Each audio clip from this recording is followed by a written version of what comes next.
Why non-gaming unicorn? Are you here to game? Thanks, non-gaming unicorn.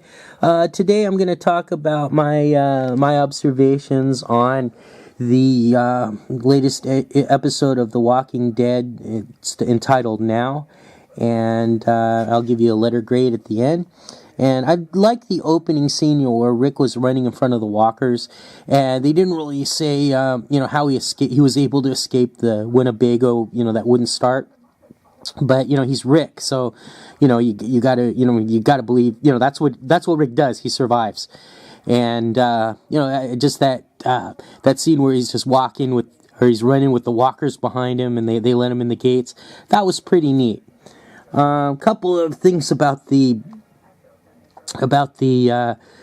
people in Alexandria. Carl, he had that little slap fight with Ron, and look, Carl killed a kid in cold blood, so I think that his response was a little weak, but then again, he knows Ron isn't he's not as survival savvy as the Atlanta group, and he I don't know. People are saying that Ron, when Ron told Rick, that Carl was thinking about going over the wall, and that he wanted Rick to teach him how to shoot. That he was just like trying to suck up to Rick so he could shoot Rick or shoot Carl. But I don't know. I'm willing to give him the benefit of the doubt, a la Glenn giving second chances. So maybe Ron's turned around. Now, that scene with Jesse and Sam in the where Sam wouldn't come down the stairs, even for cookies, that was really poignant. I enjoyed that scene. However, I think that Carol should have brought the cookies, and and Sam would be downstairs one way or another, and I kind of want to see how that dynamic with Sam and Carol plays out. And let's see a couple. Oh, by the way, Jesse Alexander Breckenridge, in real life, her uncle is Denoso on NCIS, and she and I also have the same birthday.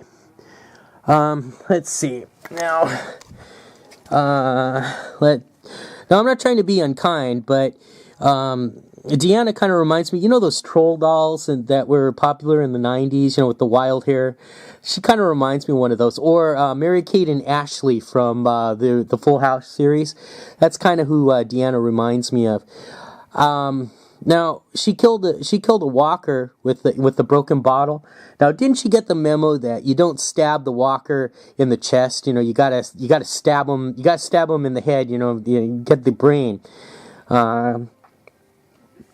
And let's see. I think that I don't really like her character. I think she's a little too patrician. She and Reggie were kind of patrician and kind of arrogant in a way, and I think that's kind of where Spencer is kind of coming from. His sense of entitlement for taking the food and the booze. Let's see.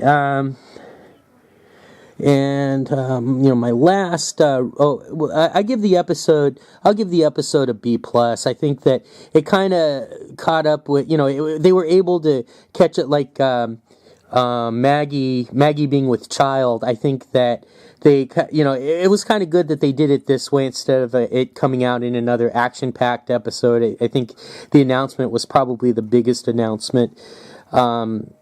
It kind of, it caught us up with some of the characters that were inside Alexandria, like Betsy. That Betsy committed suicide, and she ended up turning into a walker, and Jesse had to kill her. I think that was kind of interesting. And then the budding romance between Jesse and Rick. I think that kind of that's complicated. With the Ron Carl Rick killing Pete issues. So I think that you know, that's gonna, you know, that's like the beginning of something coming up. So all in all, I give the episode a B plus. I liked it. I kind of liked it better than the hippie episode. Here's Not Here. You know, that featured Morgan. Hopefully, you know, there'll be more action. I mean, there was some action with, you know, when Maggie and Aaron went down into the sewers. That was pretty neat. And let's see. I think that. I'm kind of against that time change that they did with Talking Dead. That's going to start next week for the next 3 weeks, where it's going to be the Walking Dead episode, then Into the Badlands, and then it'll be Talking Dead. I kind of don't like that because it breaks up the flow of you know, Walking Dead. You know, if something happens, we're gonna have to wait an hour, you know, an hour to talk about it with Chris Hardwick and the guests. So I think that I don't like that. Now, that kind of was if anybody out there knows if they do this, if they film like they have 3 different episodes filming at one time. For example, okay, since Abraham, Sasha, and Daryl were not in this episode, they're going to be next week. If they were filming it simultaneously with the episode that aired now, you know, if they're doing that, you know, if they're doing that to kind of speed things along. If anybody knows, you know, let me know. You know, let me know in the comments, and I'd appreciate that. Okay, if you like this video, give me a hearty thumbs up. If you don't like the video, shut up. Thanks for watching. Subscribe it. Bye now.